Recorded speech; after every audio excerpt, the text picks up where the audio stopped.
Good morning. I am Ibrahim Muhammad Shuaib, and welcome to the program. There is a statement attributed to former Senator Olushola Adeyeye, a former member of the 8th Senate, that has generated considerable controversy and discussion across social media. In a video circulating online, the former senator is heard purportedly saying that we stole the country to the bones. The statement has triggered strong reactions, with many Nigerians asking what exactly he meant, who he was referring to by we, and whether the comment was a confession, a political indictment, a metaphor, or a statement taken out of context. Senator Adeyeye served as the senator representing Osun Central and was chief whip of the 8th Senate. But beyond the sensational nature of the words, there is a much bigger question for Nigerians.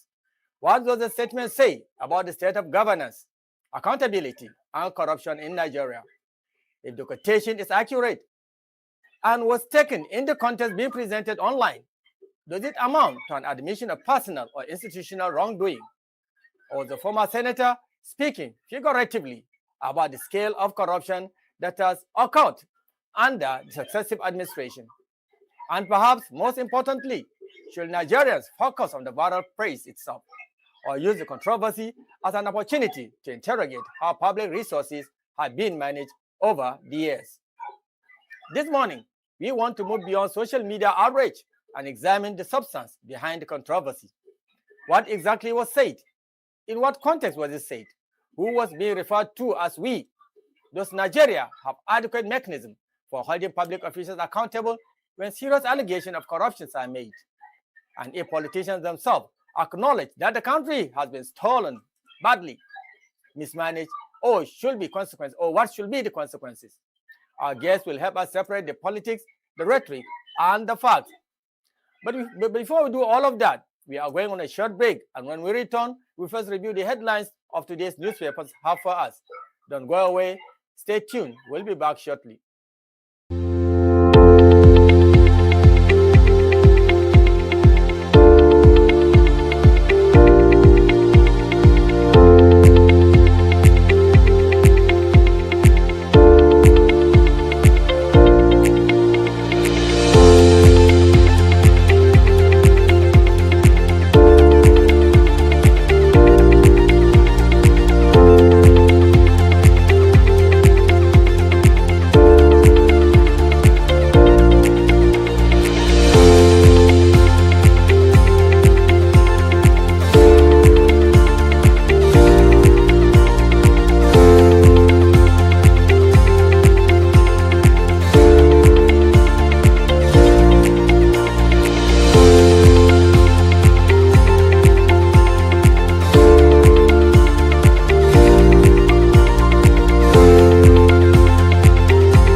Welcome back to this first segment where we review the day's headlines. And with me to do the review this morning is a media consultant, Malam Muhammad Hassan Tom. Good morning, Malam Muhammad. Welcome to the show. Good morning, Rachel. Good morning. Thank you. I hope the weather there is doing you good. Yeah, it's staying calm. Thank you very much. So let's see our first paper this morning.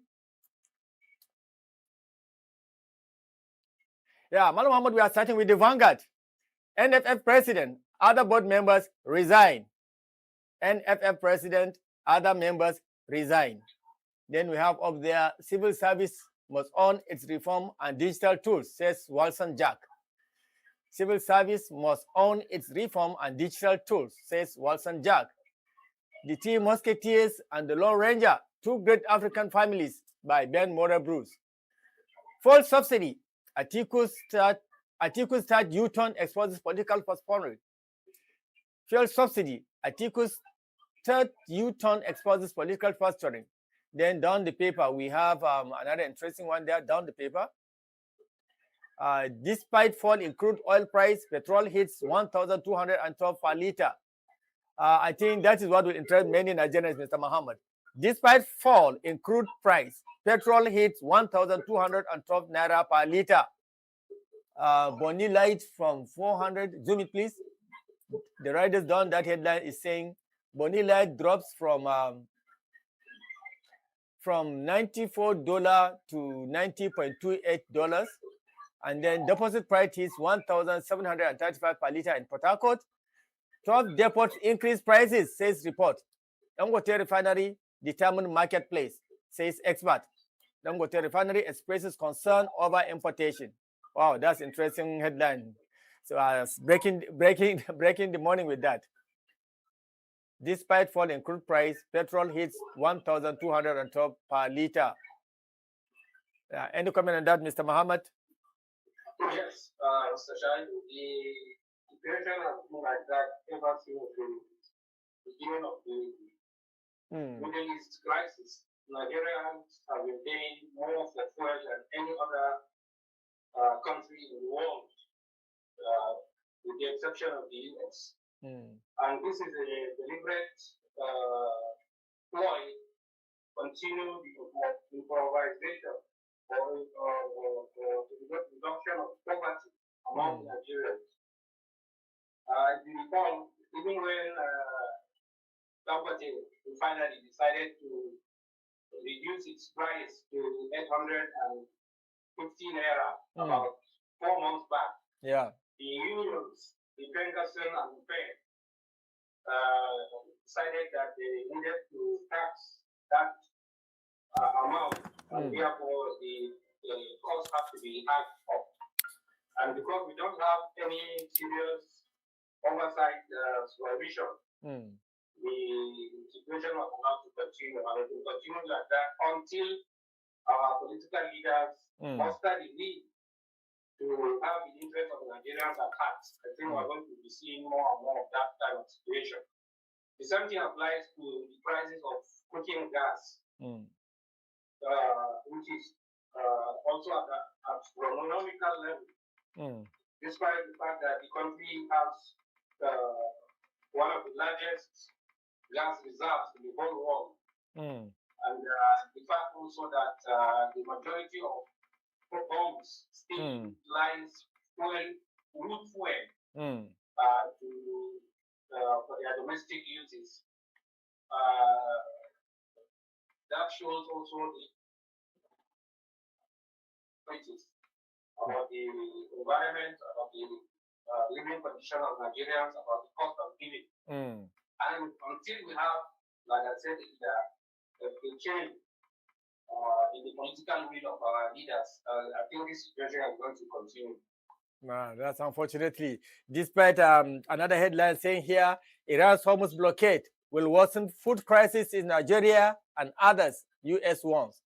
Iran Hormuz blockade will worsen food crisis in Nigeria and others. So I think our problem will not just be restricted to petroleum pricing. It might as well affect other commodities in the market, particularly food items, as warned by the United States.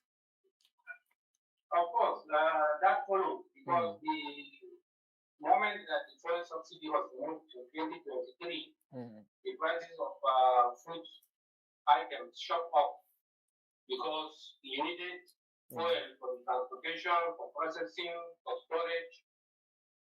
And the moment that fuel prices go up, the prices of commodities, especially food, inflation, which is now estimated at around 40%, is going to continue to grow. And like we observed earlier, this is all unnecessary because Nigeria does not import oil from Hormuz, and no Nigerian oil should have to pass through the Strait of Hormuz to reach Nigeria, because we have more than adequate local crude available. And also we have refineries in which billions of dollars continue to be spent. And you wonder what is happening with all the salaries that are being paid to NNPC workers, including those in the 3 big refineries in the country. Does it mean that they are being paid for doing nothing? And are the refineries going to continue to be drained by the economy without producing a single liter of fuel? So these are questions that Nigerians should be asking. But because we are being distracted by poverty and hunger, not many people even have time to think about these things that are easily resolvable once our political leaders offer this to do so. That's interesting. Then the next headline there is NFF president and others board members resign. Can you guess what might have prompted the decision to resign their appointments? NFF president, other board members resign. Yes, I think that it's a reflection of what is happening in all the institutions in this country. Yeah. Where failure has become the norm for performance. If you look at the budget and the money that this country is spending on football, and then the results that we are getting over the years, you know that this is a very big waste of money. Of course, a very big waste of time. So, but I don't see that the resignation may result into any better performance. The whole institution of government that actually needs reform. And reform in one sector alone, or the resignation of a single board, is not going to bring the magic wands to solve the problem. Of course. Yeah, that's about all in Vanguard. Can we go now to the second paper, please, Mr. Producer? Our second paper this morning is The Punch. Atiku Tinubu first up widens over subsidy and $16 billion power project. 2027 politics. Atiku Tinubu first up widens over subsidy and $16 billion power project. And underneath that, there are quite some interesting riders. Can you zoom it, please? And the presidency says, please zoom it, Mr. Producer. The riders down below. Yeah, presidency APC fire back at Atiku over subsidy U-turn. Thieves claim. Presidency APC fire back at Atiku's over subsidy U-turn in court mark. Thieves claim. Will restore targeted petroleum subsidy. Boost Nigerians' purchasing power. Atiku insists again. Atiku's subsidy plan, desperation of the most pitiful kind, says the presidency, and APC challenges ex-VP to prove thieves claim in court. Quite interesting. I think very soon we'll be seeing the contestant in the court. There are 2027 polls. INEC unveils government and National Assembly candidate list on Saturday. INEC polls. INEC unveils governors and assembly candidate list on Saturday. So I think that is one area Nigerians want to know more about. Atiku Tinubu first up widens over subsidy and 16 billion power project. Now, the APC is challenging that XBP must prove the thief's claim in court. What does that imply, Mr. Muhammad?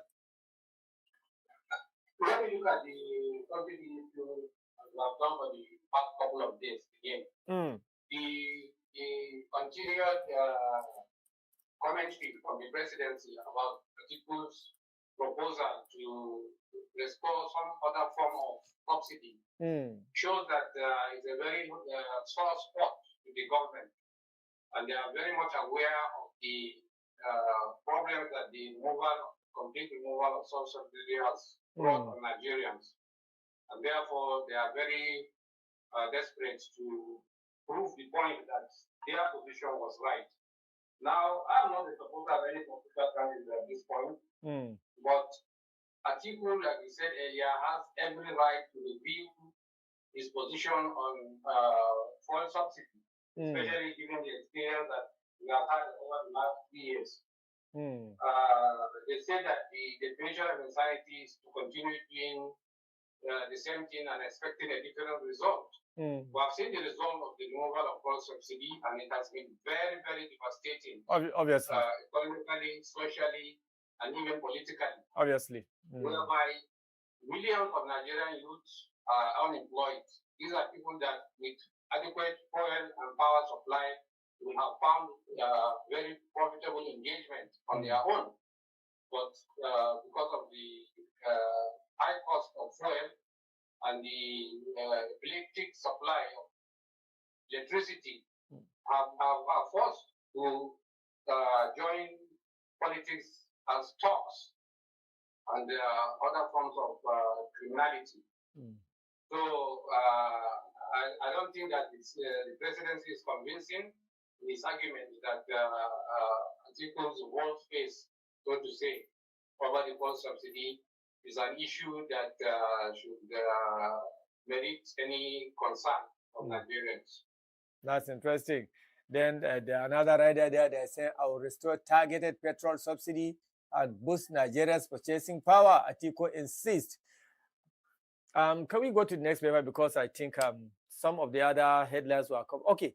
Dangote threatens to export petrol as import rise. Dangote threatens to export petrol as import rise. 5-month-old baby and mother rescued from Lagos Canal.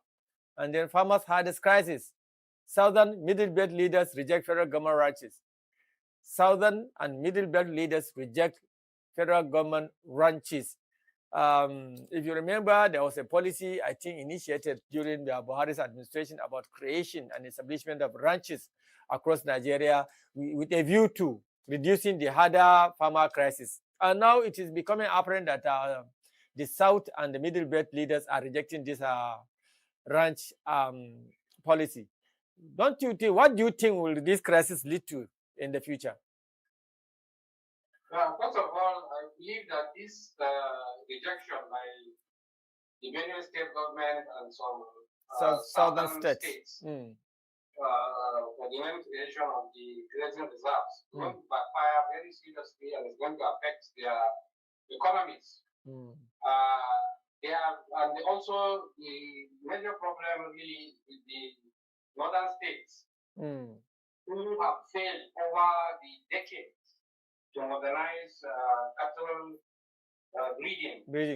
Grazing areas. Right now, as considering the development of agricultural technology, you don't even need the middle belt or the south states because of their vegetation. Yeah, I feel the same as well. There are ways of modernizing these things that even in desert areas, you can actually grow fodder and feed cattle.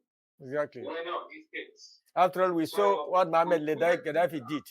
Exactly. Because it's going to be those states that reject the ranches. But at the same time, the northern states also have to up their game by looking inwards for such modern ways of cattle breeding and ranching. That's indeed true. Let's go to the next paper, please, Ms. Producer. Our next paper is The Nation.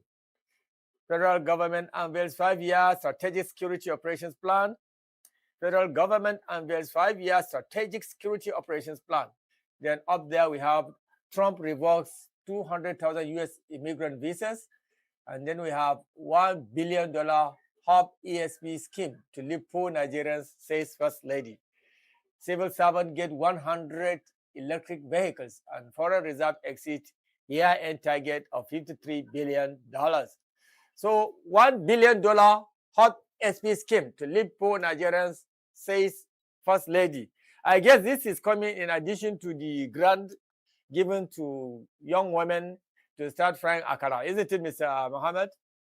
And do you think this $1 billion will actually reach the targeted Nigerians that is actually intended for? The answer is very obvious. No target has really reached the beneficiaries, the intended beneficiaries, because they have always been hijacked by those in position to do the dispensation. But let me go back to the headline of the Nation newspaper, which is one of the most misleading headlines I've seen in recent times. Because the actual story for other sources is that the federal government formed a committee to actually map out a 5-year strategic security operations plan. So to say that the federal government unveils 5-year strategic security operations plan is a very big misnomer. It's very misleading. I don't know what led to that kind of disruption of the headline. I don't know where or how it will have been eliminated. That's interesting. Up there, Trump is revoking 200,000 U.S. immigrants' visas. Wow. An appointment, what? Correct. Caretaker. Then there's another interesting headline below: the federal government unveils 5-year strategic plan. presidency to Atiku, give charity to your subsidy return plan, give clarity to your subsidy clarity return. Okay, I think that's about all. Kwara APC dismisses Senator Mustafa's defection as non-issue. Let's see the next paper. Because I have a lot of them, I think it's just good that we take a headline per paper. Daily Trust, subsidy, presidency's 19 trillion naira claim triggers debate. Subsidy, presidency's 19 trillion naira claim triggers debate. Wow, 2027 FCT Council Chair backtracks on threat. ADC demand arrest. This is interesting, Alhaji Mami. Remember our discussion yesterday regarding this issue, where the Kuje Area Council chairman allegedly made a statement to the effect that anybody not voting for APC should move out of the area council. Remember? Yes, and I think this is a very good development. Yes. In the sense that it is showing the hand of PDP, which is there to be, which is leading the country towards the one party, which is absolutely undemocratic. And it is also one of those things that is very seriously backfire on the party in the coming elections. That's quite interesting. That's quite interesting. Families of children killed by diphtheria recount ordeal. Then down below it, there's a federal government to introduce solar power tariff in public institutions. Interesting. Please zoom the headline down below the paper. This is quite interesting. It's what you have discussed this morning. Down the paper. Alhaji Mohammed, federal government to introduce solar power tariff in public institutions. Despite the fact that the government could not provide electricity to Nigerians, the individualistic and institutional effort by people to try to make sure that they provide power to their institutions. Now the federal government is taking steps towards imposing tariff on it. You remember initially before now, Lagos state government allegedly tried to do the same, but unfortunately people have begun to protest over it, then they shut down. Any comment on this, Mr. Mohammed? Introduction of solar power tariff in public institutions. This follows a very familiar pattern. Remember, even though there are some states that try to impose some tariffs on something of both industries. So the proposal to introduce tariffs in electricity, in solar panel electricity, and all that, also another additional time, insensitivity of the government over the life of its own, and the way and also further and creating deindustrialization, which the interest of industrial countries. And you wonder whether leaders were elected to serve Nigerian people or to serve industrialized countries where they stash their goods and buy mansions all over the place. So it's a clear case of space loyalty and for Nigerians' side. Coming elections, whether they return the same set of people to power. Benga Hashim up there saying the 605 naira per dollar is our starting sustainable price for petrol. That's Benga Hashim speaking. 605 naira per liter is our starting sustainable price for petrol, says Benga Hashim. You see this coming to pass from about 1,300 now. This is what the Benga Hashims and their party is actually promising people. In fact, that is even a very high figure, considering the endowment that Nigeria has. So it's a very great possibility. However, we need political will, which I kept saying is not on the horizon right now. I hope we live to see that happening. You see, even at that, it will be a relief to many Nigerians as what is actually obtained in the market today. Even at that, yes, yes. So our last headline here on Daily Trust today, down below. Let's see, women something. Okay. In faraway home in Borno, woman allegedly burns stepdaughter with hot water in Borno. Woman allegedly burns stepdaughter with hot water in Borno. Very unfortunate situation. I can't imagine what actually happened. Let's see our next paper, please. The blueprint, insecurity. Federal government inaugurates committee on national threat, 5-year strategic defense plan. Farmer Dewa coordinated team to produce fundings in 90 days. Do you think whatever plan they come up with will actually provide a strategy that can once and for all do away with the insecurities in Nigeria? Because this is quite an important plan. And they have ample amount of time, given 90 days, which means 3 months to come up with a national strategic plan. Do you think this? What Nigeria lacks not a strategic security plan. What Nigeria lacks is the will to do what is necessary to be done. If you recall, yesterday, Mr. President gave an order or command to the Nigerian Armed Forces, the Department of State Service, and Nigeria Police Force to move into Niger State and ensure the speedy rescue of the hundreds of people that were kidnapped from local government area. Now, this is typical of the attitude of our leaders, because it is assumed that these forces that were ordered by the president, that is even their primary role. They were created for that purpose. They are being funded by taxpayers for that purpose. Why would they need an order from the president? And if they needed an order, why were there no orders for all the other kidnap cases daily going on in this country? It's typical of the attitude of commander-in-chief, because these people are statutorily empowered to do exactly what they were told to do. Why would they need a second order to do what they were created to do in the very first place?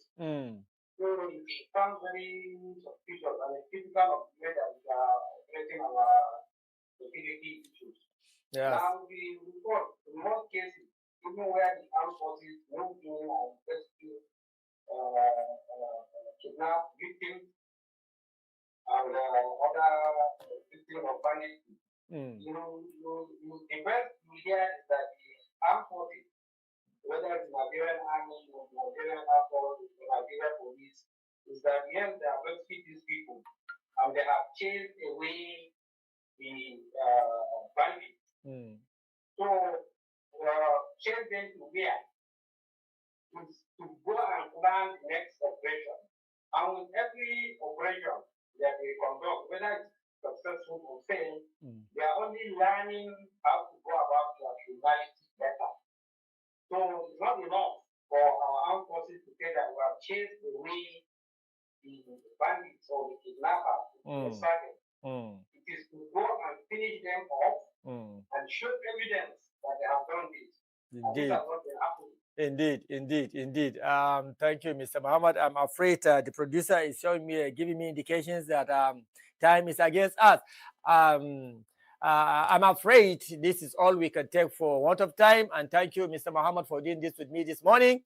We are looking forward to having you again another time. Thank you to viewers for staying with us. We are going on another break. And when we return, we'll delve straight into our first topic of discussion. Do stay with us.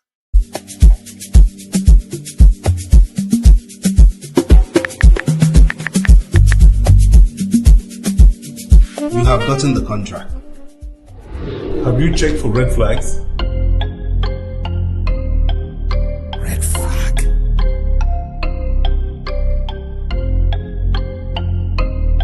What is a red flag? Allowing your company to fall into inactive status on the Corporate Affairs Commission portal is a red flag. Businesses marked inactive may come under watch for suspicious activities, money laundering, kidnapping, or terrorism financing.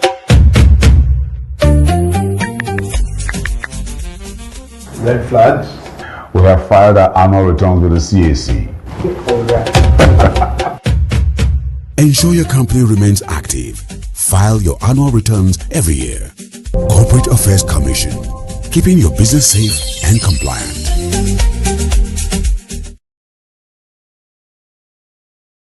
So I'm Baroness Verma. I'm a member of the House of Lords in the United Kingdom, a former Minister for Energy and Climate Change, and a former Minister for Development. To all the listeners of PMB Television, it is wonderful to be able to reach out to you, to all of you viewers. Please listen and learn and take away lessons that will enhance your country, but wider the globe.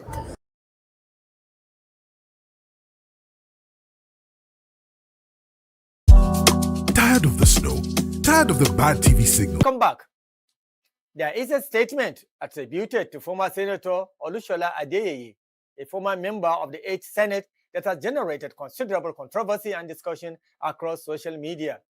In a video circulating online, the former senator is heard purportedly saying that we stole the country to the bones. The statement has triggered strong reactions, with many Nigerians asking what exactly he meant, who he was referring to by we, and whether the comment was a confession, a political indictment, a metaphor, or a statement taken out of context. Senator Adeyeye served as the senator representing Osun Central and was chief whip of the 8th Senate. But beyond the sensational nature of the words, there is a much bigger question for Nigerians. What does this statement say about the state of governance, accountability, and corruption in Nigeria? If the quotation is accurate and was made in the context being presented online, does it amount to an admission of personal institutional wrongdoing? Or was the former senator speaking figuratively about the scale of corruption that has occurred under successive administrations? And perhaps most importantly, should Nigerians focus on the viral phrase itself, or use the controversy as an opportunity to interrogate how public resources have been managed over the years? So this morning, we want to move beyond social media outrage and examine the substance behind the controversy. What exactly was said? In what context was it said? Who was being referred to? Does Nigeria have adequate mechanisms for holding public officials accountable when serious allegations of corruption are made? And if politicians themselves acknowledge that the country has been stolen or badly mismanaged, what should be the consequences? Our guests will help us separate the politics, the rhetoric, and the fact. So to me, to discuss these issues today is Mr. Samson Deka, a veteran broadcaster. Good morning, Mr. Samson. Very good morning to you, Jaiwo. How are you, Mr. Samson? I hope you are getting better and the weather is also friendly where you are. Yeah, thank you so much. And thank you. Are you ready for discussion this morning? Well, let's see how it goes. Okay, thank you very much. I don't know, Mr. Deka, have you seen the video in circulation? And what is your immediate interpretation of the statement attributed to Senator Adeyeye? Do you even believe that the statement should be taken literally? Or could the former senator have been maybe speaking metaphorically? What do you think? It's going to be, I've not been following the papers for the past 24 hours, but could you just bring me up to speed? Well, there was a social media video going on online, actually, as from yesterday and the day before yesterday, where former President Olusegun Obasanjo was complaining bitterly about how corruption has actually eaten deep into our body politics. And he was making statements to the extent that some of those rolling politics today should have been behind bars. Then former Senator Adeyeye responded and said he is quite behind Olusegun Obasanjo's statement. And that he said at a point through the discussion, he said that this is how they stole Nigeria to the bones. He was referring to the kind of extra quote they used to receive when he was in the Senate and House of Representatives, extra quotes in dollars, $600, $80, $90 to various countries. And he described that as ways and means through which they were able to steal Nigeria to the bones. That's actually what angered many Nigerians. A former senator coming out publicly and making a statement on video that they stole the country to the bones. That's just a brief explanation of actually the video we are referring to this morning. You know, Mr. Shaibu, sooner or later, all of them will come and tell Nigeria people by themselves. Ah, Without being exactly. I'm so positive and very sure about that. I'm very, all of them. If you make a comparison with the debate between the presidency, subsidy, Attribution, and co. Revelations are coming out. Somebody is going down to power, 16 point something. When he was saying he was going to remove subsidy, most Nigerians didn't know about that. Exactly. But I tell you, since Nigeria is going to be great again, which it must be great again, they will come out and tell us what they did that we didn't know. Definitely. And some people think that Nigerians are fools and can be taken for granted. Granted, yeah. But even in their dreams, they will start making confessions. Obviously. Because a lot of people have black Nigerians. You can imagine senator coming to make this kind of it's a confession. Maybe that is baptized, you know. It's a confession, and I don't think he mentioned everything he mentioned just because he wanted to. No, there is a divine intervention in that. He was forced to say it by the power, by the almighty power. Yeah. Yes. So I am so positive. I'm very sure. I don't know, Mr. Shaibu, whether you've read in any book where they say that God never slept. No, God never sleeps. Exactly. Okay. Exactly. That's just my take on it. I like to be very straightforward, point blank, and close to my. Yeah, I agree. I agree with you. I am particularly interested in the use of the pronoun we. We stole the country to the bones. That is a very strong sentence. What exactly is meant by the we in that statement? The we, he was saying. No, I want to specific because my thought is actually going elsewhere. So I just want to understand who are the we stole. We. No, we people. Were you there when he was a senator? No, I was not in the National Assembly, but I remember he was the chief whip then. I remember him very well. In fact, I forgot about him until recently when this whole bit. It simply means that the political class confused everybody. Yes. Upon what is history. Yes. From the textbooks so that nobody will know. So many of them. So many things. So we can involve yours truly, Mr. Uncle. This has got nothing to do with my uncle. Well, if this statement was made exactly as it is being circulated, should Nigerians regard this as an admission of wrongdoing, and like you also say, as them being forced by power, the almighty power, to be able to now start revealing themselves? Is that what you also think? I see things from a different angle. Okay. You know, there are people who are both speakers. Yes. You understand? And they take sides with just anybody who is who. Yes. All this is coming because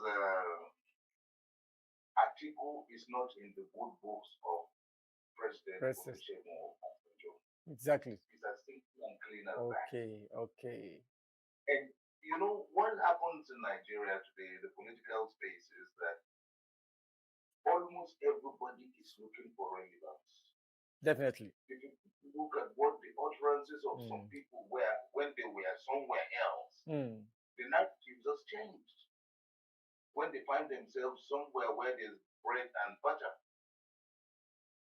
So it's just it's helping Obasanjo fight Atiku.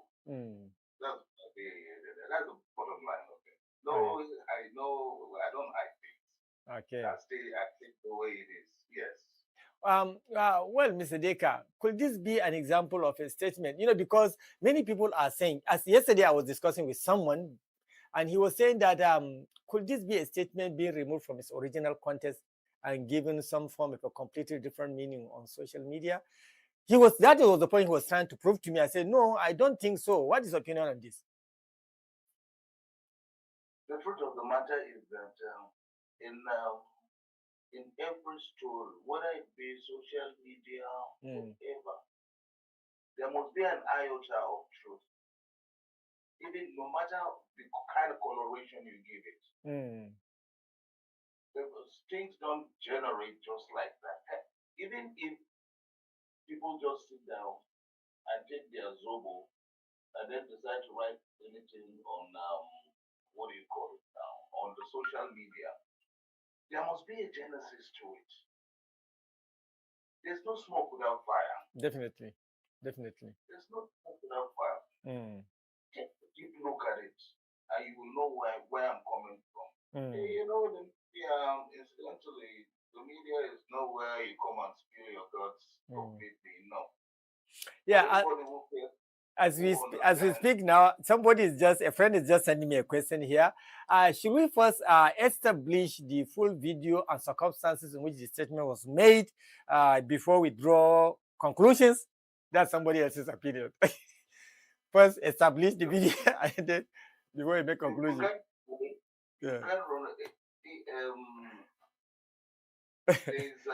Technology has gone haywire. Because a good lawyer can argue anything and say, are you aware of the statement that Kuje Area Council Chairman made and how he debunked what he said? It can be argued in court. Exactly. From so many from so many perspectives, from so many angles. So it's up to you to take it upon yourself to know what is right, make your investigations very well, be sure, be positive, be unbiased, and then you are there. You know the truth. Anybody who doesn't want to know the truth doesn't want to know the truth. That's simple. For my next question, I would really appreciate a direct yes or no answer from you, sir. If a former senator says that we stole the country, does that to you amount to an indictment of the political class generally? Bottom line. Yes. You want a direct answer? Yes. Yes. Thank you very much. And what does such a language tell us about the former senator's assessment of governance in Nigeria? If it is yes, what does that tell us about the assessment of governance in Nigeria? If the answer is yes. Governance. Talk about governance. Now they are empowered. They have more money than any of them could have ever dreamt of having. Yeah. When you get into governance and government, you pair with either you want to do the job that the electorate voted you for, or you are going there to recoup whatever you have invested. Because as a matter of fact, politics is now business. You invest. Obviously. Yes. Now, Mr. President has empowered them with so much money now that some of them are allegedly already trillionaires, if there's a word like that. Yeah. You understand? So, no, they can't be clean. Even is important. Who is in leadership? Forget about politics. Let's talk leadership now. Who is in leadership and is clean in Nigeria? The small space you have in one small corner of an office in civil service. Wait, why is nobody coming to tell Mr. President that his campaign team should not have involved serving civil servants? Exactly, or public servants. Yeah. Why? Nobody's saying that. Somebody might have, but they might have refused, or he was exactly. He ought to listen. We can't be thinkers in our own country now. No.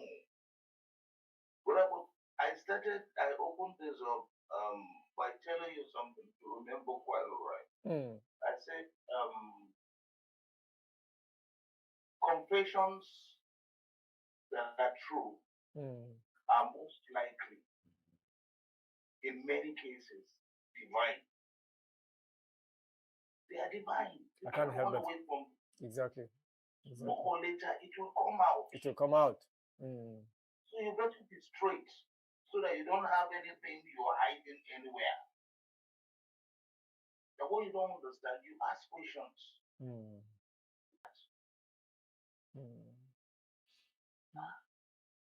Who's the small corner you have in that small corner of an office?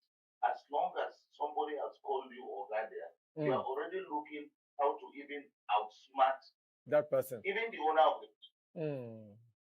Exactly. That's where betrayal comes in. That's where betrayal comes. So how can we ever get it right? How? When? So we have to tell ourselves the truth. Nobody's going to do that for us. Nobody's going to do that for us. That's my own. Because I'm responsible only to God who created me. Straight away. I'm not afraid of anything. By the grace of God, I won't be hungry. Exactly. By the grace of God, we won't be hungry. Not only you, many. Exactly. Because I've never been a lazy man in my life. Somehow, some way, something must come up. Exactly. One's got to survive. We take you see, the political class, the leadership. Why I'm so angry sometimes, Mr. Shaibu, is because for too long we have been taken for granted. Exactly. Nigerians have been taken for granted. They put hunger there. They put hunger there. And then squeeze your balls. You must. A lot of Nigerians are getting tired. Many Nigerians are tired. I'm telling you, somebody doesn't know if he's going to have even breakfast. If he's not even thinking of breakfast, he's thinking about lunch. He doesn't have an idea of where it is going to come from. That's why I wish, in my own small thinking, I wish that many people that are comfortable today in this country, many of them, they have hard work, they have trade. Exactly. Exactly. They have skills, physical skills. When they were artisan training schools all over, that was abolished. That was abolished. Thematically, everything just went. Okay, now you are a barber, where's the power? Or you can you afford fuel? If you afford fuel to power your clippers, how are you going to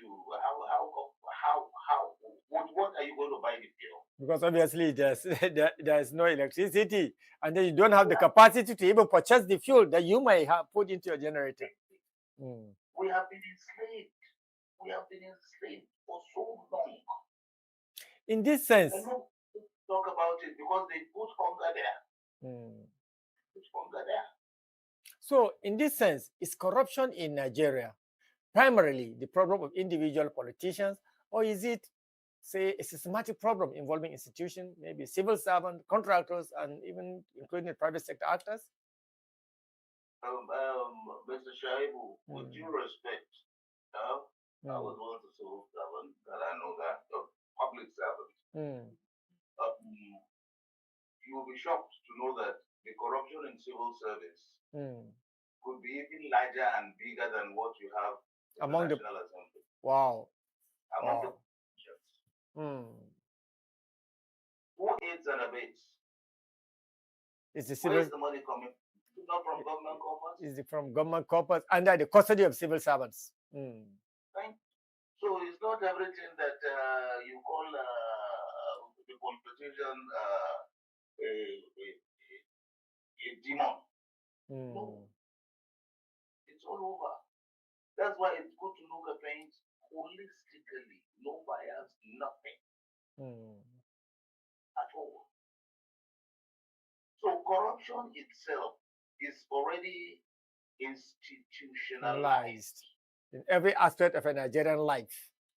Every aspect. In fact, some of them are even legalized. Legalized, okay? Yes. Okay. I wish I could get folks to come here. Yeah. Yeah. It's already been legalized. Because I remember if you go to our rural areas, for example, into our communities, into our constituencies, you will hear people in the villages saying, that is, if you decide to become a very honest civil servant. Maybe you have been a director, a permanent secretary, been given a political appointment to one office or another. And then after 3 years, the people in your community are assessing with that particular car that you are riding before you are appointed. They will now begin to say, I don't know, I know you can understand Hausa. I want to match Yachini. Up to today, this guy is still a useless person. He couldn't make anything despite the fact that, yeah, you see. So is that what you mean by being legalized by? Will be cursed. Exactly. You'll because of course your community will. Fear of that. Yeah. Fear of that logically will make you start pinching where you're not supposed to. Yes, you get corrupt because you are afraid of the unknown. When you retire, what happens next? You carry one 404. 404. I know my producers here and my technical people there do not know what you mean by 404. They have never heard of and they have never heard of that before. Exactly. This is very true. Our people even make us yes. Honestly, it's true. It's true. You will now become afraid. They encourage you to be corrupt. Yes. They encourage you to be corrupt because if you go there, no, you do this, you do that, no, this man is a good man, blah, blah, blah, blah, blah. So go there and now start sitting under one neem tree there, and then you will see the kind of insults. Backbiting. Exactly. So I can understand why you say it's being legalized, honestly speaking. Yes. Making it look alluring to the very people that are supposed to be complaining about it. They will come to your house one time, you didn't give them anything. Second time they come, you didn't give them any gift. Then the third time they will start saying that you are useless being there. That they are. I'm telling you, it happened. I don't want to explain it further, but it happened quite a number of times. Yeah. So how much responsibility should the National Assembly bear for corruption or financial mismanagement that has occurred under successive government? It was constitutionally expected to have scrutinized the National Assembly itself. I think the only way out now is straight. It's straight. The leadership. If only the theory of separation of powers can be effective, believe me, we'll start to get a lot of things straight. Gradually. Yeah. Gradually. It cannot be done overnight because all this didn't start overnight. Of course. You didn't start and end. No. Separation of powers. Executive, do your job. Leave legislature alone. Legislature, leave judiciary alone. Judiciary, leave executive alone. That's all. And we'll start to get things falling in places. That's what I think, anyway. This one last question is coming from someone that is watching us, and I feel we should just ask you. Probably you can shed light and then probably close with it. It's interesting that some people are following us this morning. And he said, what concrete institutional reform will make it harder for public officials and politicians to, he said, steal the country, if that is indeed the problem the statement was intended to describe? This is coming from one of our followers. I'm just reading it here. Shall I repeat it?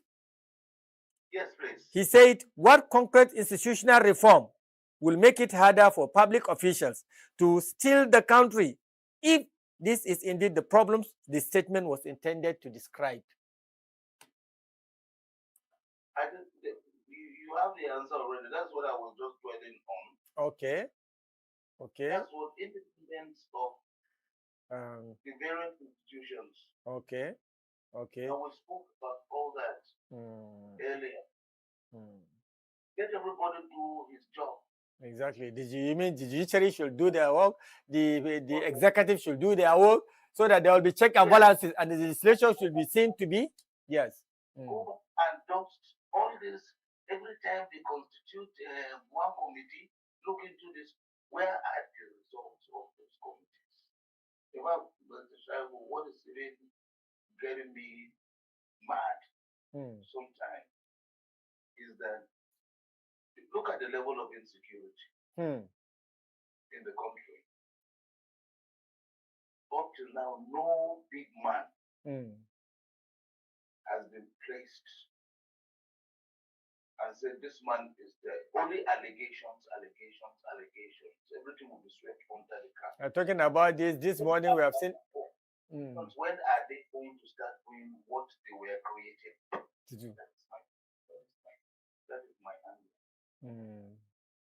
Just this morning, we saw headline. We're going to see that through because everybody seems to be corrupt. As simple as that. As simple as that. Just this morning, we saw one of the newspaper carrying headlines. National conference, blah blah, this, that, and that. Where are the one implementation? We're very good at creating committees, findings, and they spend a lot of money. And even designing excellent policies on paper. Yes. The results and implementation, where are they? That's it. I could talk on anything because everything boils down to one thing: corruption. And there seems to be no end in sight for to end corruption in this country. Well, when you already start legalizing, when you abolish history from the curriculum, so what do you expect? Do you know what it means to alter history? To say no more history. Well, there are some people that are rewriting history from their own perspective, from their own point of view. After abolishing the history as from the school curriculum, then we saw a lot of writings coming up from some sections of Nigeria that seems to reframe history in another different light. And the social media did not help. And the social media doesn't really help. Yes. Thank you, Mr. Samson Deka, erudite broadcaster. Thank you. I'm afraid that's about all we can take on this topic because the producer is showing me sign that we are on time. Thank you for doing this justice to this topic and looking forward to having you another time. Thank you, sir. Well, viewers, we are going on a short break, and when we return, Miki Atta will be here to take you through the second topic of the day. Stay tuned.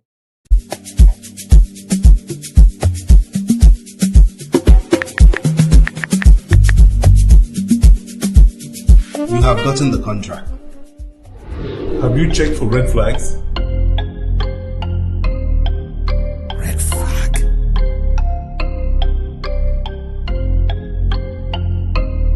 What is a red flag? Allowing your company to fall into inactive status on the Corporate Affairs Commission portal is a red flag. Businesses marked inactive may come under watch for suspicious activities, money laundering, kidnapping, or terrorism financing.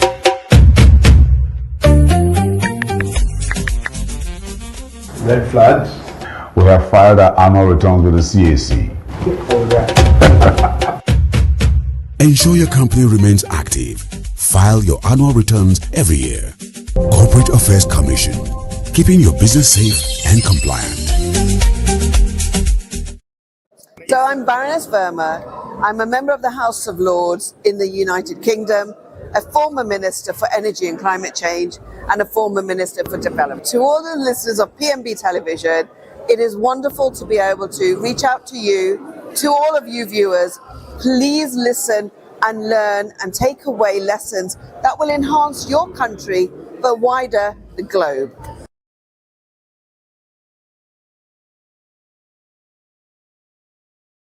Good morning. You're very welcome. Once again, it's a PMB morning show on a beautiful Thursday morning. Hello, Mr. Ibrahim Shuaibu. Good morning. Morning, Mickey. How are you? Fine, thank you. I can see that. Okay. I'm Mickey Atta, as you know, and this is the PMB morning show on a lovely Thursday morning with lovely weather from the FCT. Okay, watched where you had the first segment of the interview session with Samson Deka. Right, and the topic was well chewed upon. But for me, the last part of it is what I might beg to digress over, because I don't think anybody can, should I say, influence you. Even if people come around and talk and say you've been driving this car since you were born, that wouldn't move somebody who already is not corrupt. People can only influence you to do what you yourself are interested in, not what you are not interested in. So much for that. If you are corrupt already, by the time it's suggested, you say, yes, thank God. That's even why I came to back this money. In any case, the senator should have spoken out as soon as the money landed. Say, this is what is paid in Ghana. This is what is paid here. Why is our own so high? Cut it. Or you collected it, ate it, chopped it, enjoyed it, and now a decade after, I know, you're not making revelation. You're not a crusader. Oh well, so much for that. I think the speaker actually alluded to that. He pointed out to that he should have spoken about that earlier than now. Right. He said that. That's what I think. That he shall bring all these information out when it was actually happening, taking place. Okay. Not a decade, almost a decade after. Come on, form to be a seat. Meanwhile, another controversy is generating significant attention today as an allegation by Senator Ireti Kingibe, who represents the FCT, concerning borrowing by the FCT administration under Minister Wike.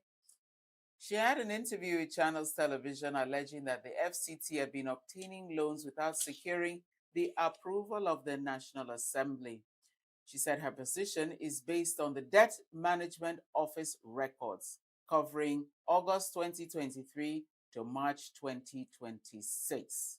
And she had brought the matter to the attention of the Senate leadership, nothing done about it. She said she's never seen Wike appear before the Senate to seek approval for the borrowing, though she acknowledged the minister had appeared before the Senate Committee on the FCT. All right.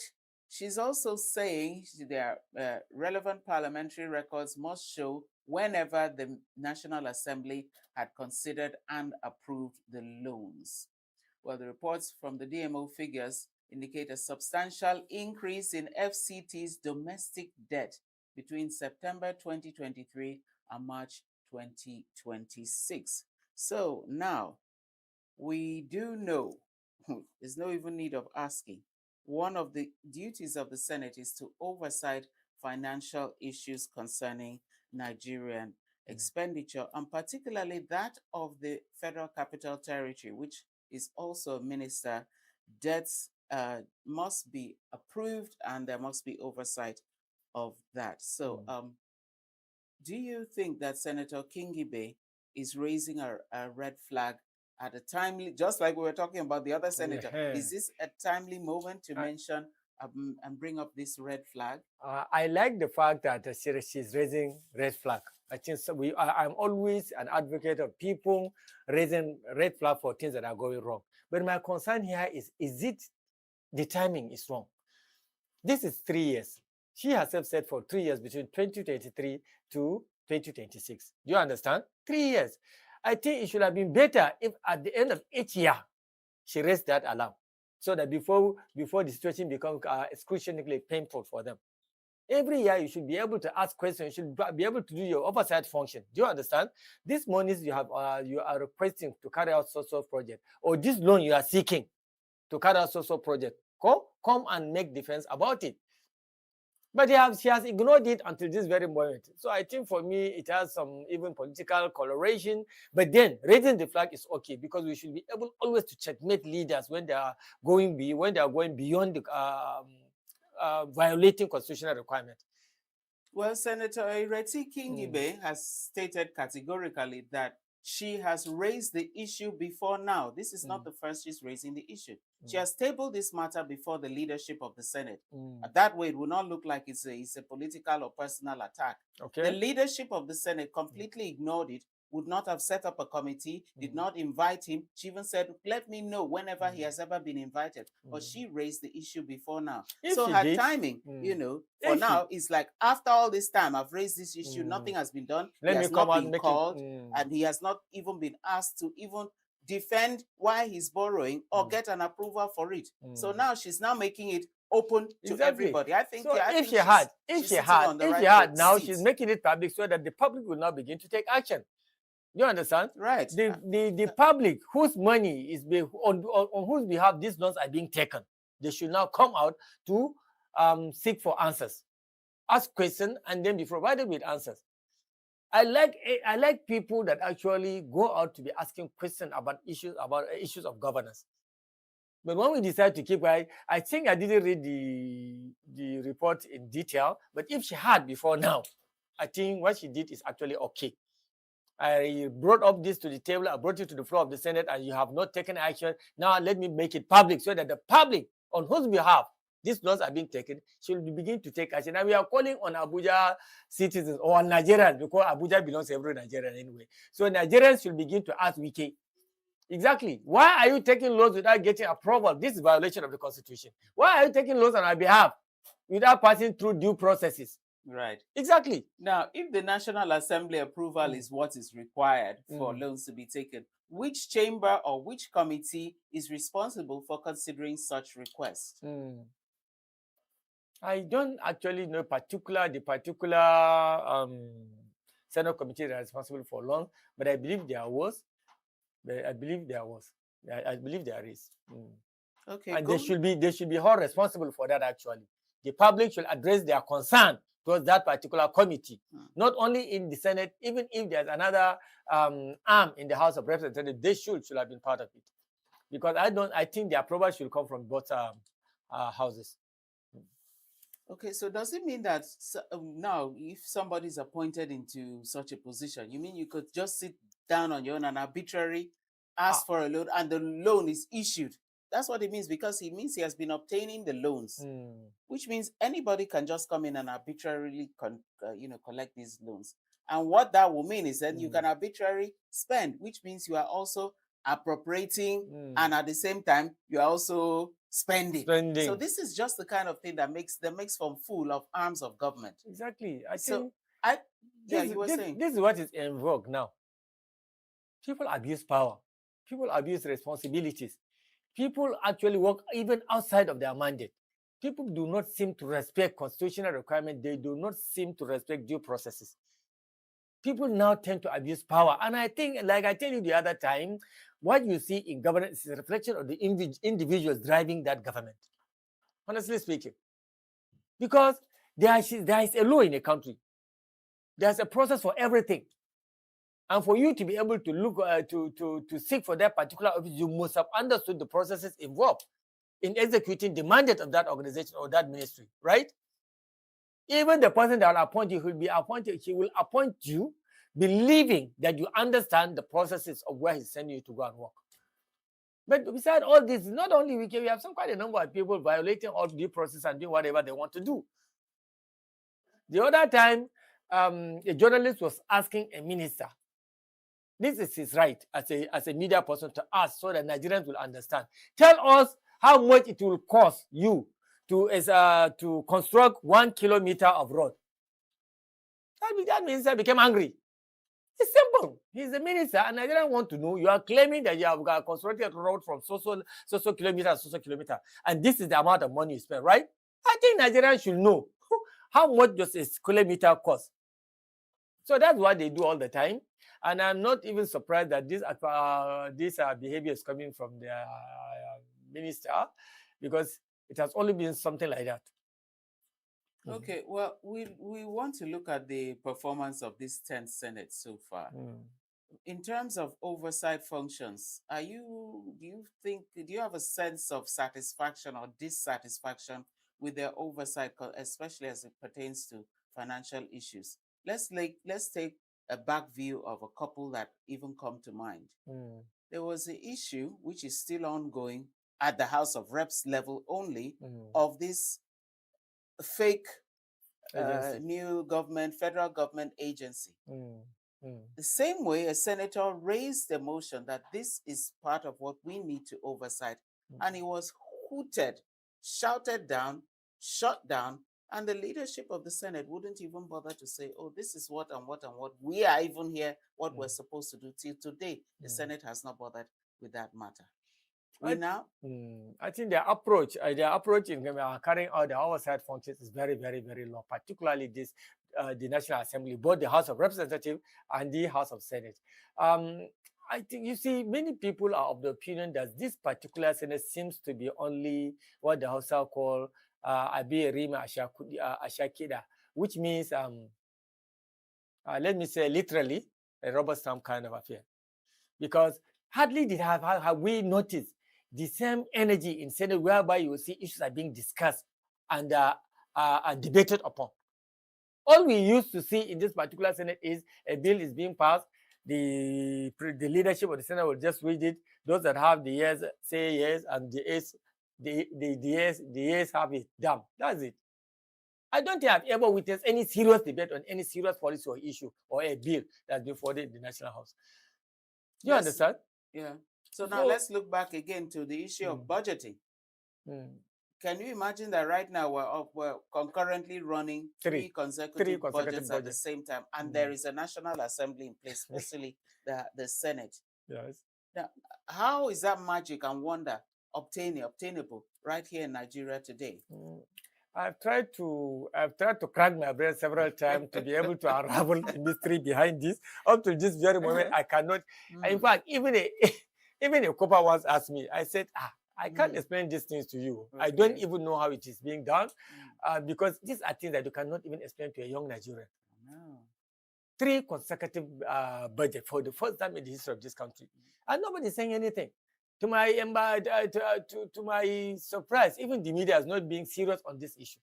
It's not being reported as should be. Yes. Otherwise, Nigeria have been discussing, it would have been taken it seriously, and it might have prompted the presidency and the National Assembly to look into this issue. But nobody is talking.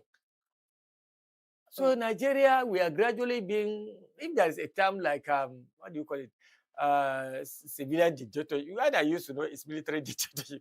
I don't know whether we are now having what you call democratic dictatorship or even civilian dictatorship, because things are not going normal. So many things are going wrong. Yes. And it's only few Nigerians that are coming out to talk about this seriously and honestly and publicly.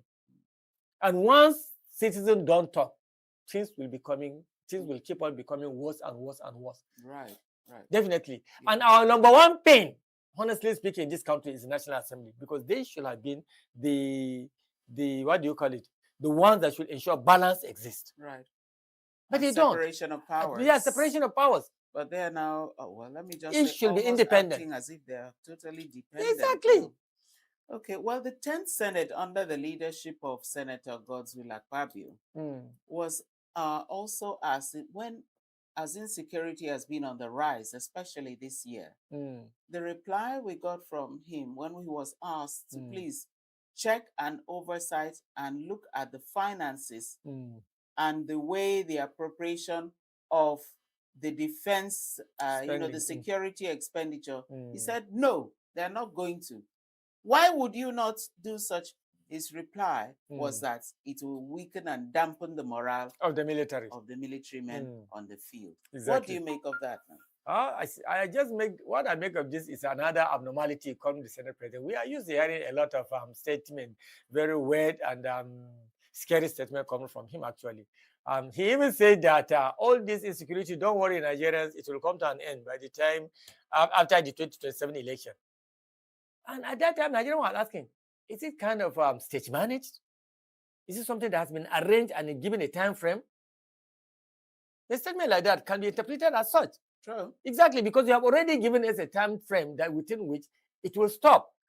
And by virtue of that person being the third most powerful Nigerian, we'll assume that, okay, this is just a drama. In fact, there was a social media post I read that time that this seems to be absolutely a state-managed affair because a time frame has been given to it. So we should just relax and wait till after the election. But for relax, but we should just keep getting harassed and kidnapped and being in danger and in trouble. What I mean is not actually relaxed. I know what you mean. We should just leave ourselves to our fate. Exactly, to our fate. Because we are not patient and we don't have security personnel looking after us. We don't have armored vehicle. We don't go around in bulletproof jeeps. We don't have anybody looking after us. And you are now saying, oh, insecurity is also on the rise. And you even told us that no budget spending should be audited. because you dampen the morale. Right. The morale of the military in the field is already dampened. Actually, what now gave them the small confidence that they're now having is that slight increment in salary that happened just recently. Absolutely. But it's not even about the increase in salary. And it was only for the soldiers, for the military. What about all the other security agencies? That is it. Which we start, our first point of call will always be the police. The police, the civil defense that are actually working hand in hand with the police now. Right. Do you understand? So there are so many things that are going wrong. Yeah. Because you cannot even begin to pinpoint one and the other. So many things with ministers and governors abusing power. Ministers and governors trampling upon constitutional requirements. Do you understand? With ministers, director general, and governors violating due processes. So things are becoming worse, honestly speaking. That is why Nigerians are agitating for, let me tell you the truth, just like the breeze that came during Buhari calling out for change. This is what exactly Nigerians are saying, although they are not coming to say we desire change. But their body language is showing that. They are not comfortable with what is obtained. Honestly. Right. We had another incident since this same Senate where Nigerians were lamenting because as subsidy removal was announced, right? There were 1 or 2 or 3, should I call them palliatives or measures that were going to be put in place to cushion them. After about 1-2 years, the pains were so excruciating. Yes, and then the measures put in place were not really to be found, quite quite honestly. And so some set of people said that they are going to go on peaceful demonstration. The demonstration was tagged "End Hunger Now." End bad governance. Yes, #End bad governance and end hunger now. Now, what we found was that the president of the Senate once again said, whether they are hungry or not, whether they eat or not, for us here, we will continue eating our food. Now, are these the kind of statements we should expect? Are these the kind of position to be taken by our National Assembly, by the Red Chambers, by the Senate, which is where Senator Ireti Kingibe and even the previous Senator Adeyeye has been raising alarm bells over, ringing alarm bells over? Are these the kind of positions we're going to continue having in the life of this Senate? No, we shouldn't be having such a representation in the Senate, especially to become head of the leadership of the Senate, because this will throw the country into a lot of discomfort, just as it is being done now. You see, for many Nigerians, having this set of leadership running the Senate is very, very, very unfortunate for many Nigerians. And then the selection of leadership of the Senate, we feel now, is coming just directly from the presidency. Yes, because you remember, Akpabio was not actually the person that was a favorite among the contestants where they are contesting for the Senate. You remember that time? I cannot remember. Yes, who because there was, I think there was, remind me. I think there was the present DG now, present campaign something DG, that's the general of the campaign team. And I think he contested too, didn't he? Who were the favorites? I can remind us. The one that I can remember vividly is this the DG of the presidential campaign team. Okay. The governor now. Senator Yari? Yari contested now. You remember? He did. Why are you saying right? All right. No, because like I told you, I cannot remember. Yes, I think he was part. I forgot the rest, but I forgot about the rest. Okay. But actually, he was the most favored at that time. Okay. Yes, but the party decided that because of the way they want there's a way they separate how they will distribute power. That if the president is from the southwest, you understand, and the president is from the northwest, we expected the Senate president to come from social area. I think it was based on that Akpabio ultimately became the Senate president. But initially, through the election, indication were that the favorite was Yari. Okay. That's exactly the drama that took place. I could remember vividly.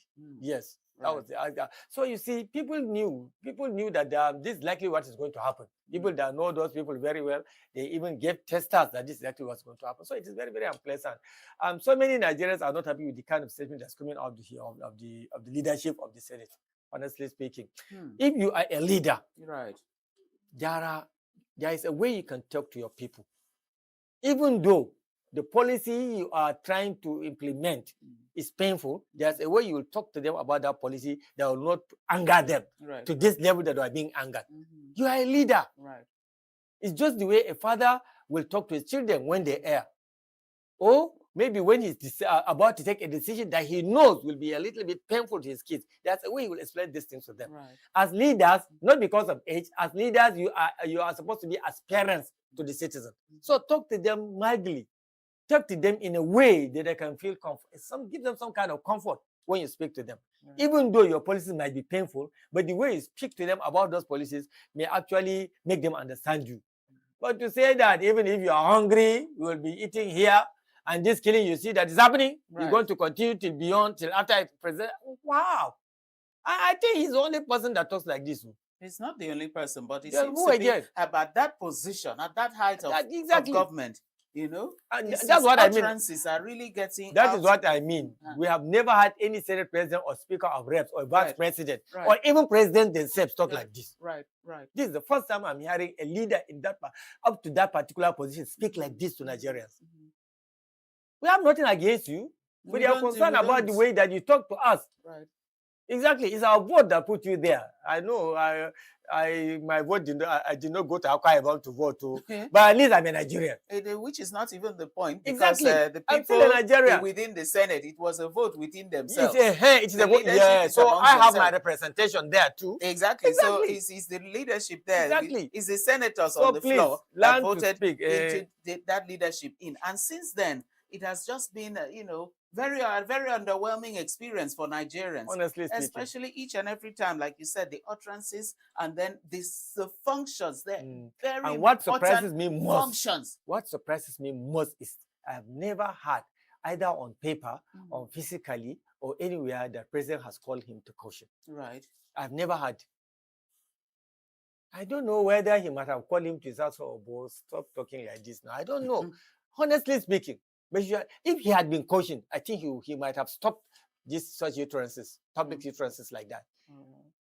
Exactly. Well, now that we have heard, we are aware, we've known exactly what Senator Kingibe is saying. What she said, she had brought to the attention of the leadership. The leadership, again, under God's will, Akpabio, as Senate President, and nothing has been done. And now she's bringing it to the public domain. What do you think now the leadership of the Senate ought to do concerning this issue? Exactly.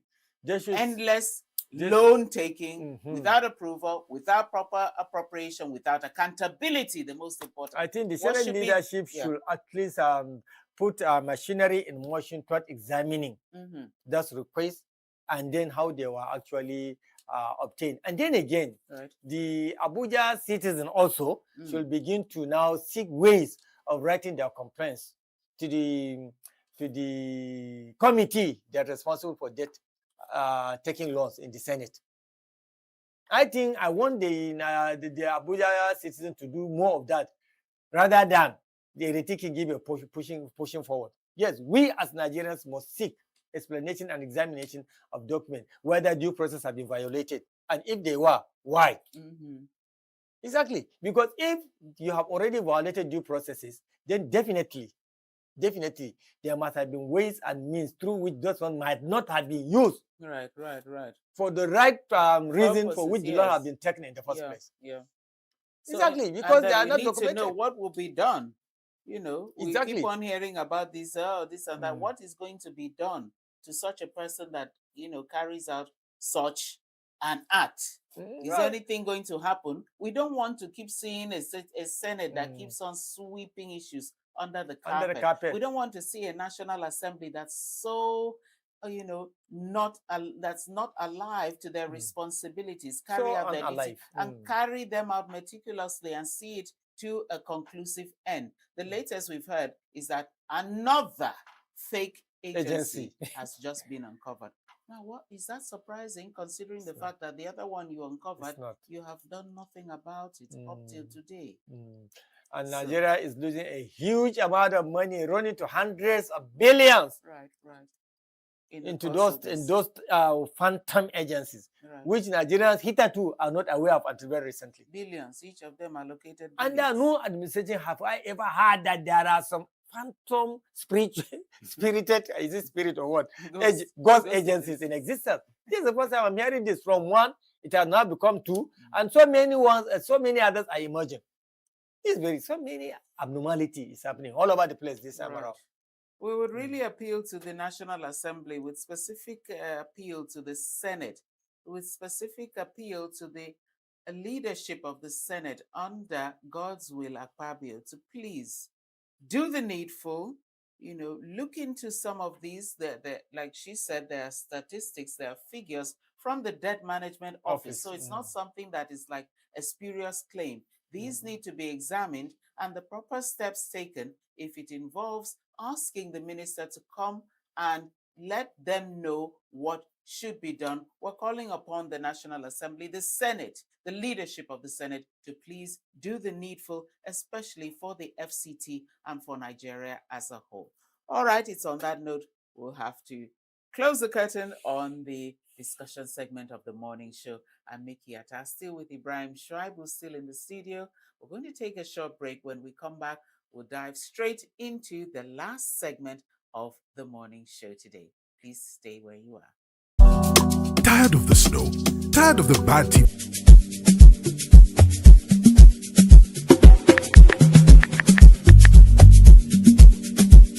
You have gotten the contract. Have you checked for red flags? Red flag.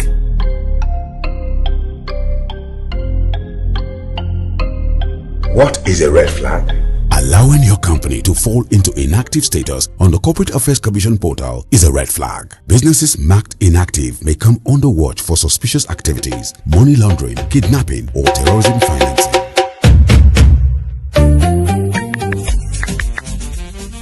Red flags? We have filed our annual returns with the CAC. Ensure your company remains active. File your annual returns every year. Corporate Affairs Commission, keeping your business safe and compliant. So I'm Baroness Verma. I'm a member of the House of Lords in the United Kingdom, a former Minister for Energy and Climate Change, and a former Minister for Development. To all the listeners of PMB Television, it is wonderful to be able to reach out to you, to all of you viewers. Please listen and learn and take away lessons that will enhance your country, but wider the globe.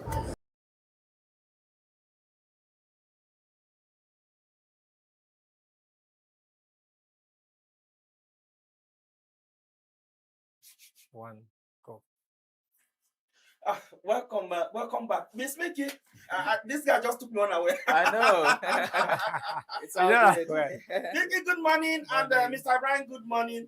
I think it's great having you guys here. Thank God it's Thursday. Thank God.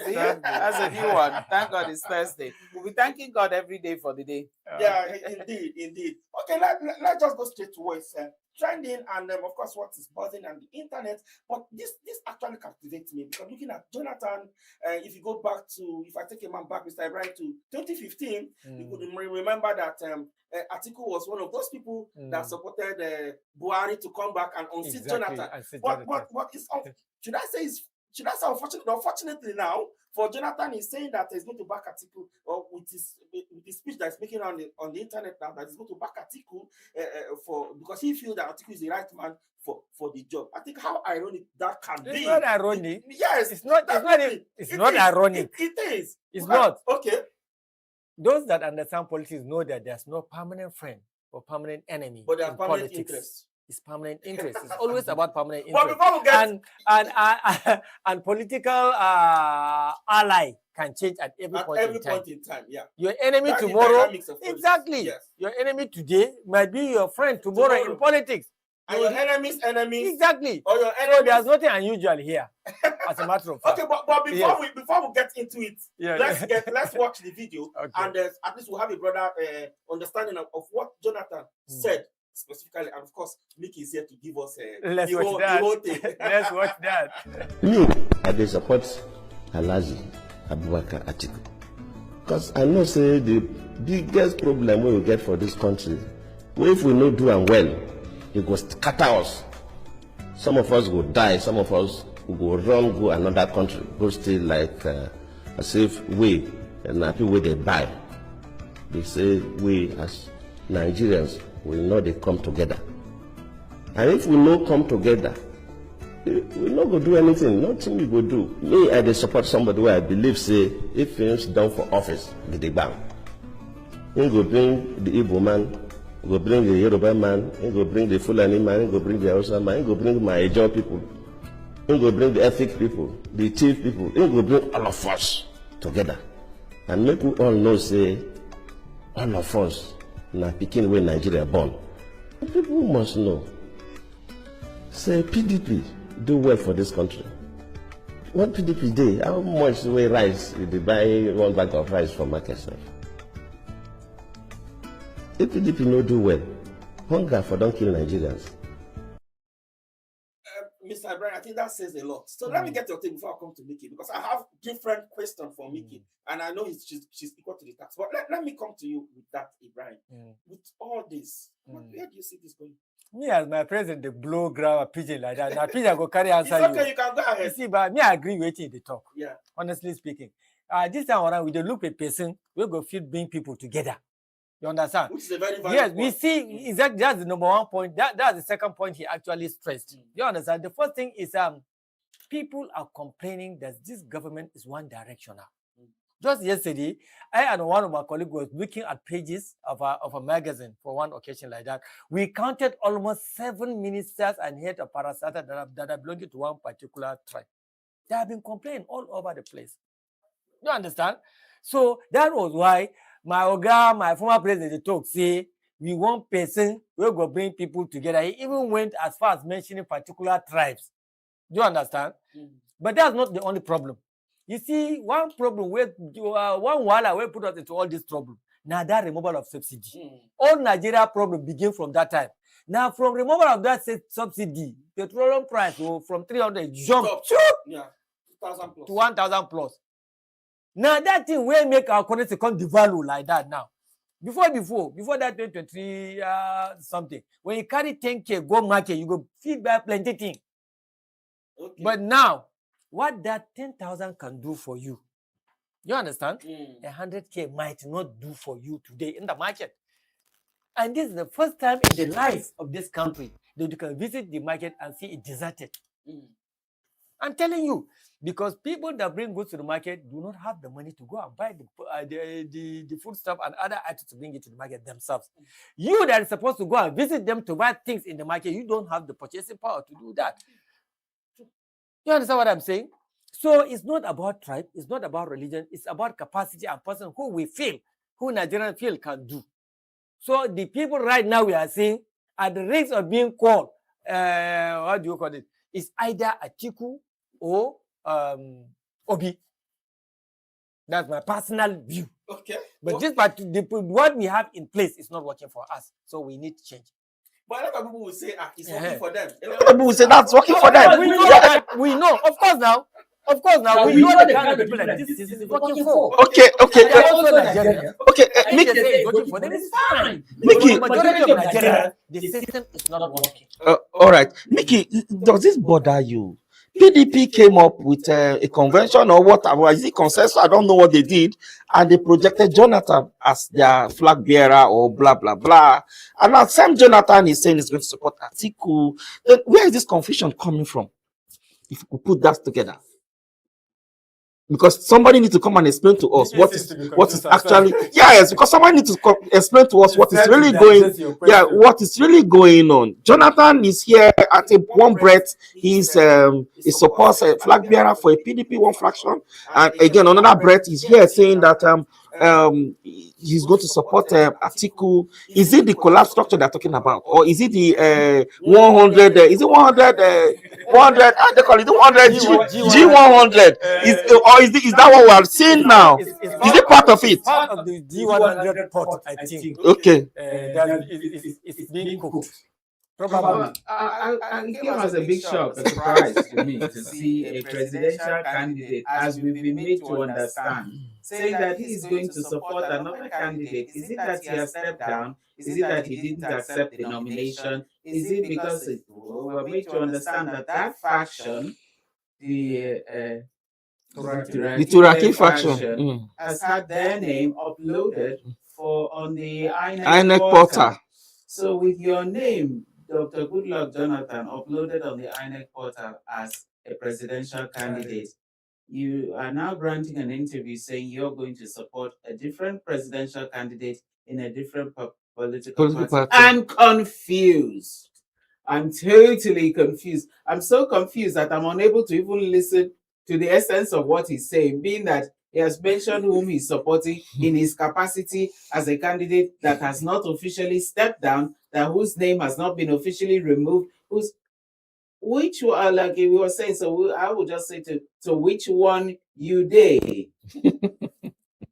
The one where they not be articulate. I think his statement is clear. In fact, because he wants you to understand, and every Nigerian to understand, that's why he did not speak in proper English. He spelled it out in language that he believes all Nigerians can understand. It is it. I'm still bamboozled. because a lot of people but wonder. I still remain bamboozled. Let me ask a simple question now. I don't know. I can't remember. Ever since his name was announced as presidential candidate of the PDP or one faction of the PDP, and even after hearing, I even discussed it on the platform here that his name has been uploaded to the portal. But I can't remember ever seeing anywhere where he categorically accepted the nomination of being president. He has not come out to say that okay, this is it. Yes.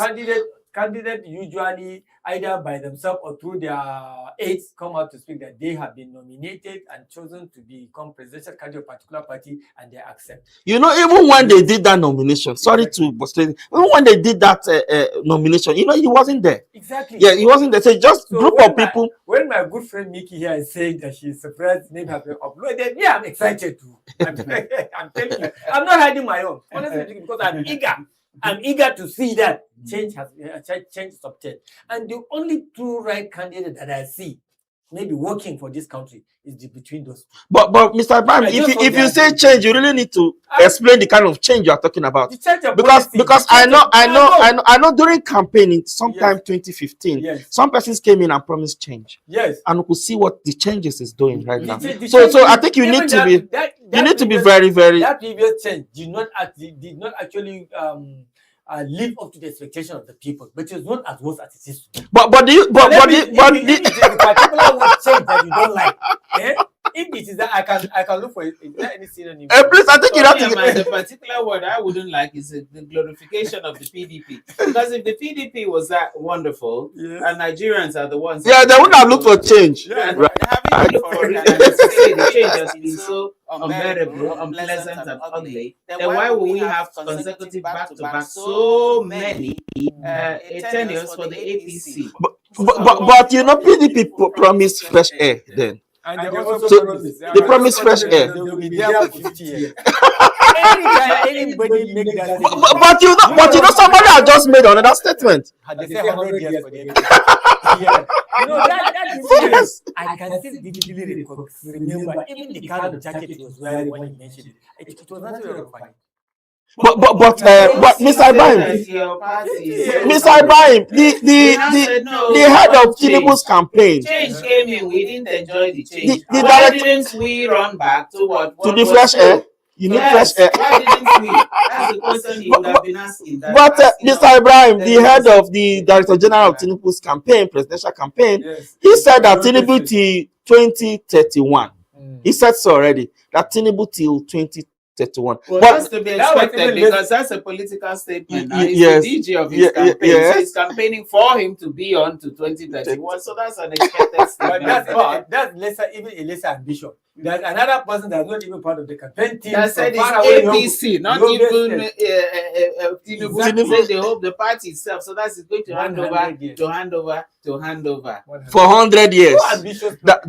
That's good. That's good. Let's see if that will happen, of course. But let's move to the next a story that we'll have, and again, we still stick to article that he promised that he's going to, when if elected as president come 2027, he's going to bring back subsidy, and a whole lot of backlash. I think even a certain Peter Obi said no, that he thinks that there's nothing wrong with removing of subsidy, but it's the implementation and how to cushion the suffering of the masses that is the problem. But let's watch the video. I just will have a broader understanding. Yeah, I think this time around I'll start with Mickey. This afternoon, this evening, so many Nigerians have been calling me to say that, you know, one of my press aides had contradicted me in my policy statement as far as subsidy is concerned. I want to repeat categorically that what I said, I will return subsidy, I will. And Nigeria is rich enough to look after the welfare of its citizens.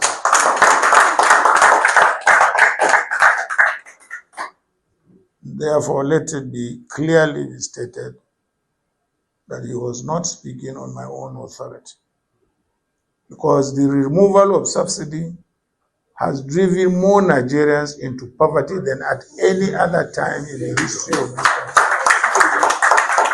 country. And the fundamental responsibility of the government is the welfare of the citizens. Two, I will make sure we secure this country.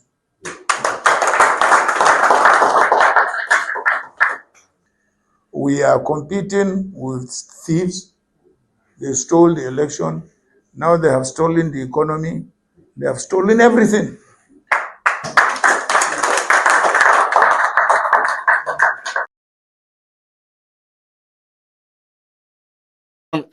Let me start with you, Mickey. You've seen a whole lot. I think that's a strong statement there. Thieves, they are competing with thieves, they are stealing the stealing the economy, blah blah blah.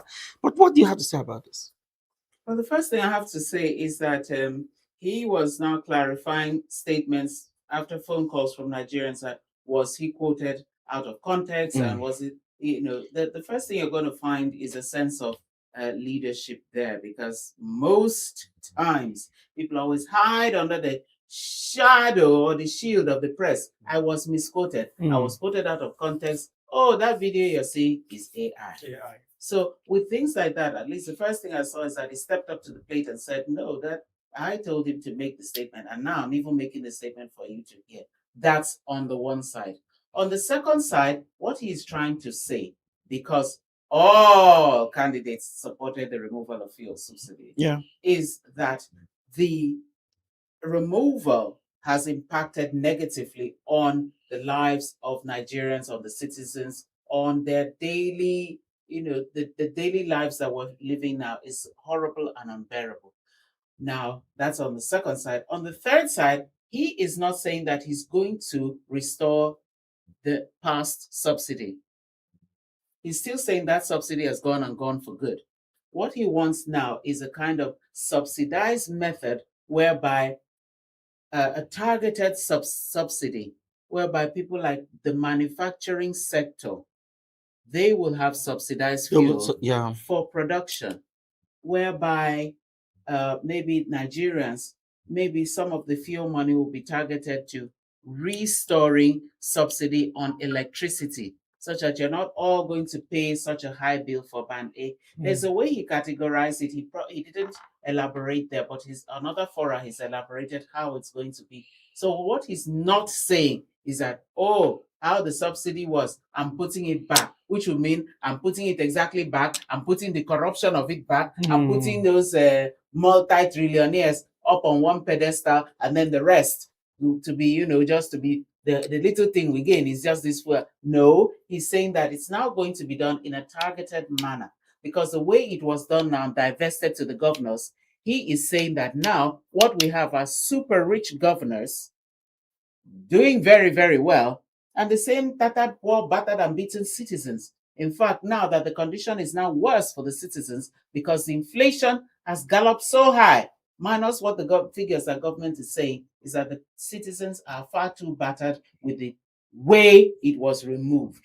So not holding brief for him, because I'm not a spokesperson. The spokespeople are there, and they ought to have been the ones clarifying. We have to conquer. He has given that clarification on another podium that this and this and this is the way he wants to go about his removal of subsidy, and that is what has excited President Goodluck Jonathan, former President. Okay, Mr. Ibrahim, quickly, as we try to wrap up. We don't have time. We have barely 3 minutes. You see, the essence of governance is subsidize goods and services to the citizens. A public officials, particularly presidents, understand this very well.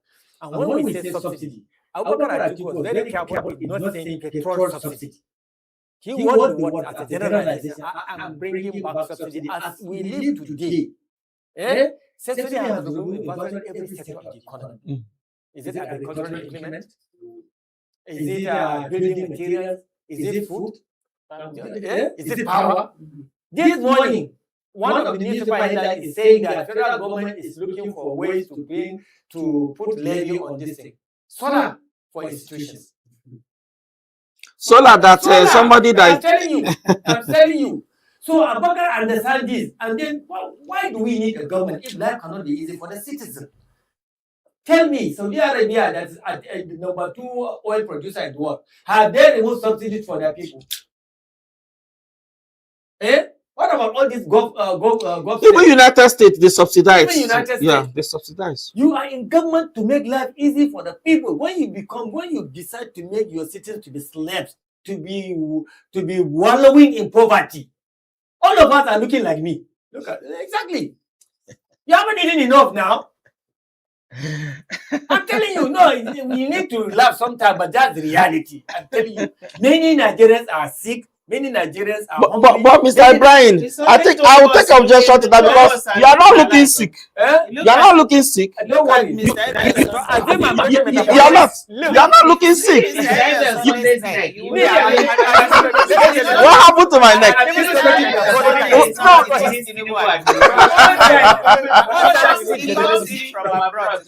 What happened to my neck? Exactly. So I don't think you look very healthy.